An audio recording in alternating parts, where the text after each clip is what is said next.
Assalamualaikum warahmatullahi wabarakatuh.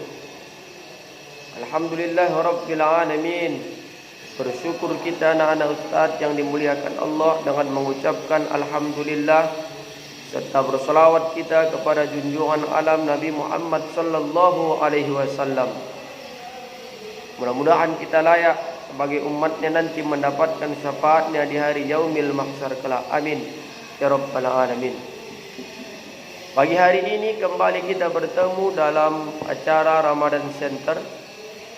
Untuk itu kita pagi ini akan mencoba Ustaz membahas tentang yaitu zakat, infak dan juga sedekah. Di bawah sedekah ada nanti yang disebut dengan wakaf. Pertama yaitu zakat. Zakat adalah satu kewajiban yang harus dipenuhi oleh umat Islam jika ia merasa mampu. Karena zakat adalah salah satu perintah dari rukun Islam kita yang 5. Yang pertama yaitu mari kita bersyahadat sebagai pintu masuk untuk menjadi pemeluk agama Islam. Yang kedua salat, yang ketiga yaitu zakat, yang keempat yaitu yang ketiga puasa, yang keempat zakat, dan yang kelima yaitu haji bagi kita yang mampu. Maka ibadah zakat selalu disebut oleh Allah dalam Al-Quran, kemudian selalu disebut di dalam hadis Nabi Muhammad SAW. Bahkan ibadah zakat ini selalu disatukan dengan ibadah solat. Kata Allah, aqimus solah wa atuz zakah. Kamu dirikan solat dan tunaikan kamu zakat.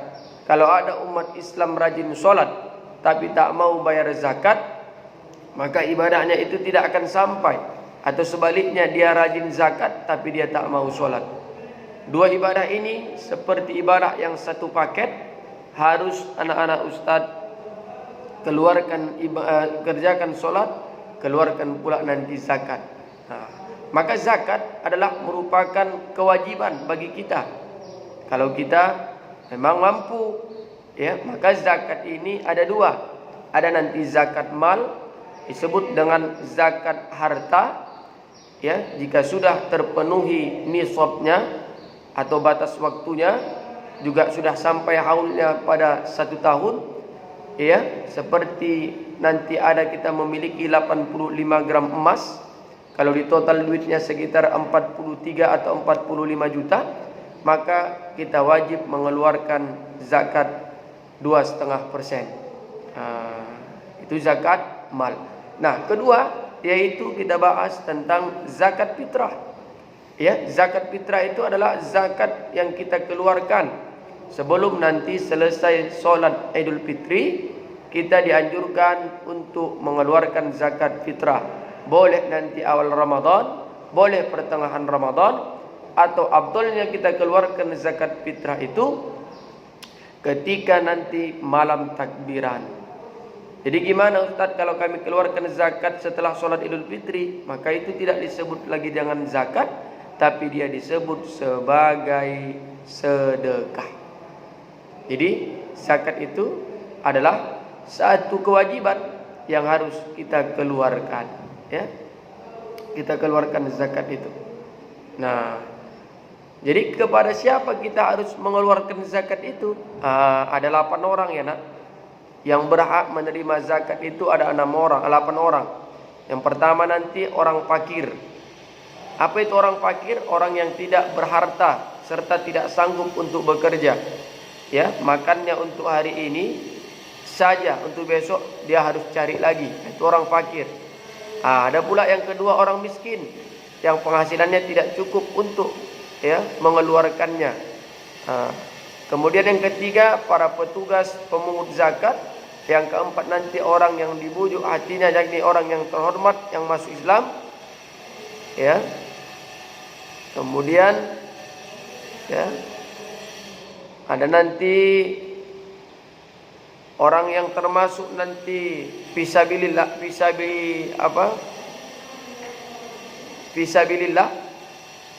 Itu berhak juga menerima zakat.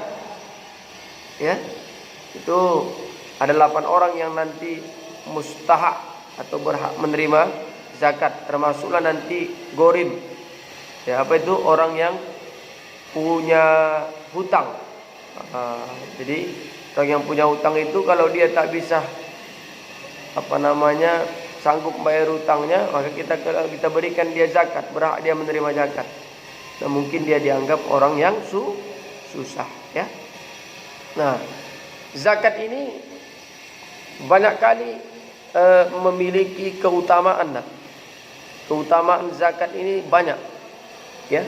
Pertama, keutamaan zakat itu orang yang mengeluarkannya itu ciri mereka itu sifat penghuni surga. Ya, mengeluarkan zakat itu merupakan salah satu sifat orang-orang yang berbakti pada penghuni surga. Ya, sebagaimana firman Allah dalam Quran surah Az-Zariyat ayat 15, kata Allah, sesungguhnya orang-orang bertakwa berada di dalam taman-taman jannah atau taman-taman surga, dan di mata air mata sambil mengambil apa yang diberikan kepada mereka oleh Tuhan mereka. Sesungguhnya mereka sebelum itu di dunia adalah orang-orang yang berbuat baik. Ya, mereka sedikit tidur di waktu malam dan akhir-akhir malam mereka memohon ampun kepada Allah Subhanahu wa taala, dan pada harta-harta mereka ada hak orang-orang miskin. Ingat, kita mengeluarkan zakat itu adalah sebagai bentuk kepedulian kita kepada orang-orang saudara-saudara kita yang membutuhkan, karena di dalam harta kita ada sebahagian, ya, milik orang-orang yang membutuhkan atau milik orang-orang yang susah.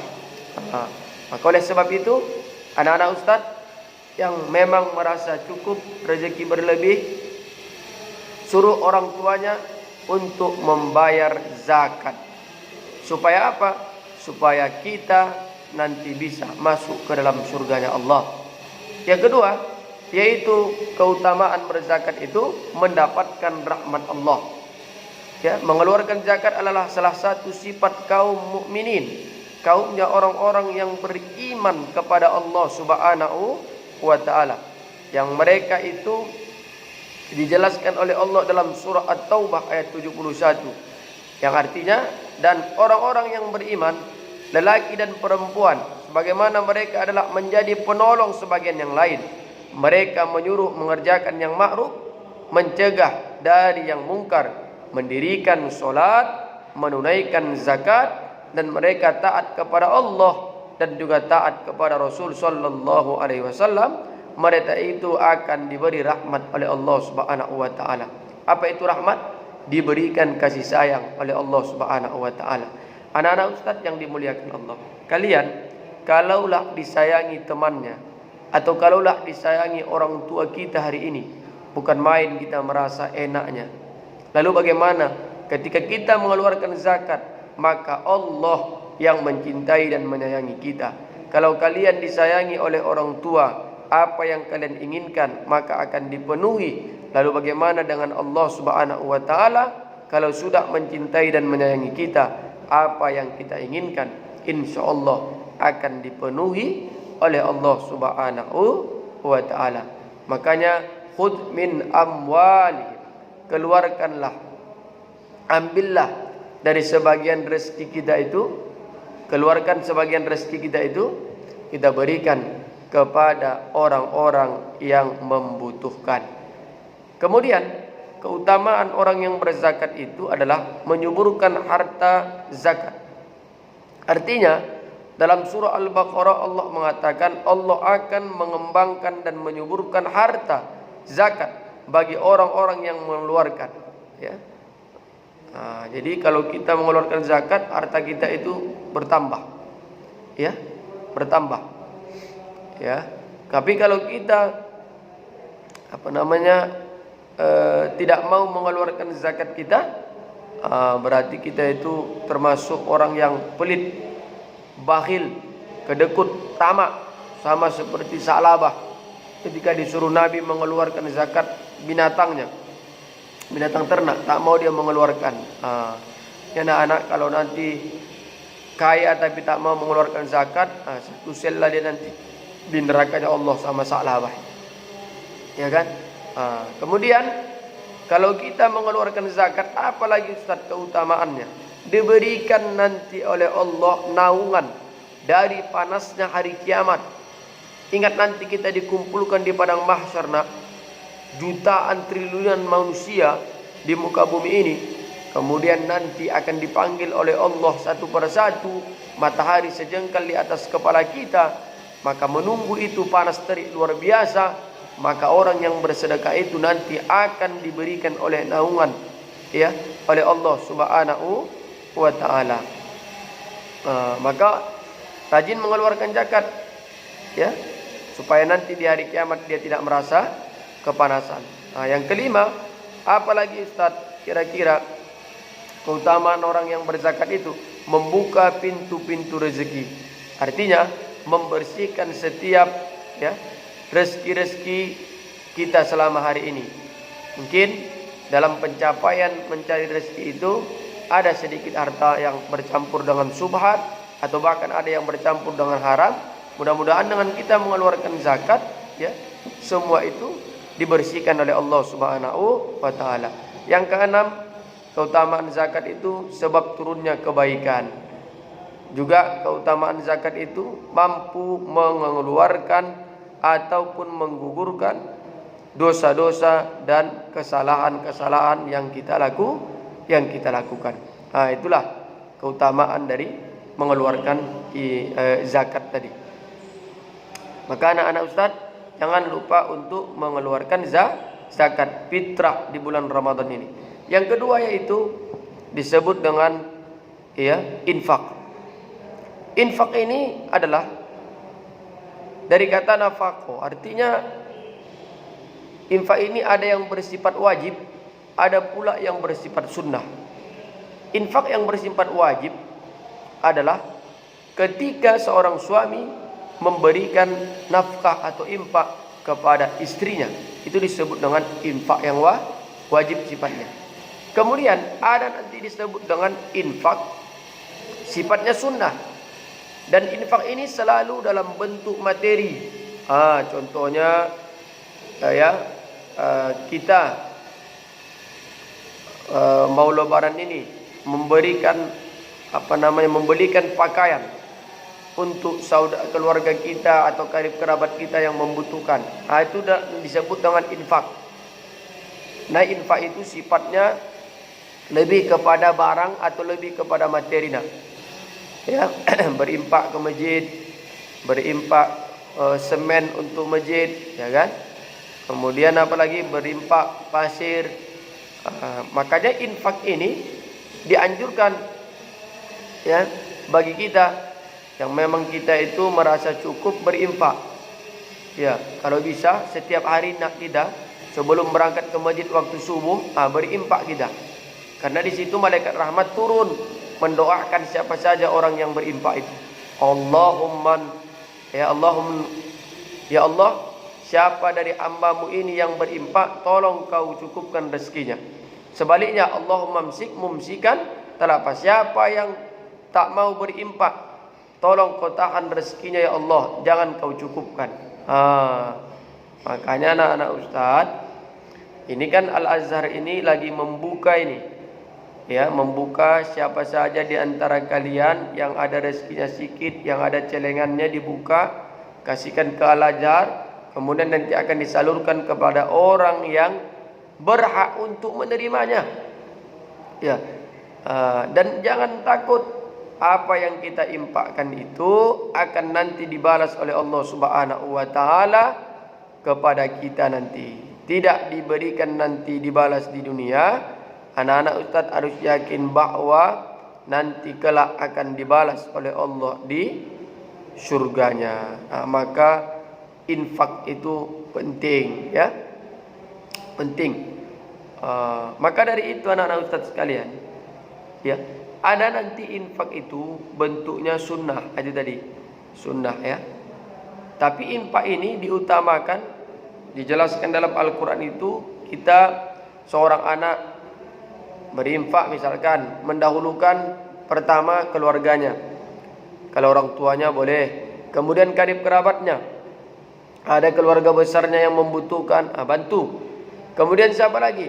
Habis itu baru fakir, baru miskin. Artinya kalau mau berinfak, dahulukanlah orang yang terdekat dulu. Ya, orang-orang yang terdekat dulu. Orang-orang yang memang jelas kita lihat susah, kita berikan infaknya. Ya, penting ini karena Nabi mengatakan ihtanzil rizqa bis shadaqati, pancing kamulah rezeki kamu dengan bersedekah. Ya, pancing, kita disuruh mancing. Makanya keluarkan anak infak-infaknya ya. Tiap hari kalau bisa tiap subuh berinfak, atau minimal di Ramadan ini berinfak. Jangan sampai tidak mengeluarkan infak. Jadi infak itu bentuknya lebih cenderung kepada materi. Kemudian yaitu sedekah. Kalau sedekah itu disebut dengan kullu ma'rufin sadaqah. Setiap yang baik itu sedekah. Ucapan yang baik sedekah. Bahkan tabassumuka fi wajhi akhika sedekah. Kau senyum nak di hadapan saudaramu, di hadapan ibumu, di hadapan tetanggamu, di hadapan kawan-kawanmu, itu juga merupakan sedekah. Makanya ya, berucaplah yang baik. Bahkan diam kita di bulan puasa ini pun dihitung sebagai zikir, dihitung sebagai zikir. Maka kita harus ya bersedekah. Jadi sedekah itu segala yang baik. Ya, misal ada orang memberikan semen ke masjid, lalu kemudian kita ikut membantu mengaduk semen tadi, itu juga sedekah. Tak bisa kita bersedekah dengan semennya, kita mengaduk tadi dengan tangan kita, berbuat baik, itu disebut dengan sedekah. Makanya ya, peluang kita untuk bersedekah ini lebih luas dari infak. Artinya siapa saja bisa bersedekah, baik yang kaya, baik yang susah. Yang kaya bersedekah dengan hartanya, yang susah mungkin bersedekah dengan tenaganya. Kita bisa bersedekah, apalagi di bulan suci Ramadan ini nak, rajin-rajin kita mengeluarkan sedekah. Orang yang bersedekah itu dekat dengan Allah, dekat dia dengan semua manusia, bahkan dia dekat dengan surga dan dijauhkan oleh Allah dari api nerakanya Allah subhanahu wa ta'ala. Makanya anak-anak Ustaz yang Ustaz cintai dan dimuliakan Allah, di kota infak itu, yang jalan-jalan itu kalau Jumat, itu kan disebut dengan infak. Kenapa tak sedekah? Karena kalau nanti dibuat sedekah Jumat atau sedekah tarawih, nanti orang semua senyum, lewat kota senyum. Maka dibuat infak supaya banyak yang ngisi. Ini kadang-kadang kalau udah lewat kota infak pun banyak kita itu masih jauh lagi, sudah mulai awak tu berzikir, subhanallah, subhanallah, subhanallah, mulai dekat, alhamdulillah, alhamdulillah, mulai dekat lagi, Allahu akbar, Allahu akbar, mulai dekat udah di mukanya, tiba-tiba dibilang tunduk-tunduk, astagfirullah, astagfirullah, mengelakkan dia daripada infak, berinfak, bersedekah. Kesimpulannya, kalau zakat wajib, kalau infak ada yang sunnah, ada yang wajib. Dan sifat infak itu materi. Kalau zakat wajib kita keluarkan. Dan kalau dia sedekah, kullu ma'ruf, segala yang baik, itu adalah dikatakan sedekah. Maka anak-anak Ustaz yang dimuliakan Allah, salah satu daripada keutamaan bersedekah itu adalah sedekah itu dapat menghapus dosa. Sebagaimana hadis sahih yang diriwayatkan oleh Imam At-Tirmidzi, nomor hadis 614. Kata Nabi, sedekah dapat menghapus dosa sebagaimana air memadamkan api. Maka bersedekah nak. Usahakan jangan pernah kita tidak bersedekah di bulan Ramadan ini. Minimal kita memberikan seteguk air putih ataupun sebutir korma bagi orang yang berpuasa. Karena ketika mereka memakannya, maka pahala kita sama seperti orang yang berpuasa tadi, tidak dikurangi oleh Allah sedikit pun. Ya. Dan orang yang bersedekah nanti termasuk juga keutamaannya akan dinaungi oleh Allah pada saat hari kiamat. Bahkan kalau kita bersedekah menyebabkan atau menghilangkan murkanya Allah subhanahu wa ta'ala. Mudah-mudahan yang singkat dan sederhana ini mampu memberikan kepemahaman bagi anak-anak Ustaz sekalian yang Ustaz cintai dan sayangi. Kalian harus tetap semangat. Mari kita menabur fastabiqul khairat di penghujung Ramadan ini dengan berlomba-lomba dalam kebaikan. Mari kita mengeluarkan zakat, mari kita berinfak, dan mari kita anak Ustaz mengeluarkan sedekah. Mudah-mudahan ada manfaatnya. Demikian, Assalamualaikum warahmatullahi wabarakatuh.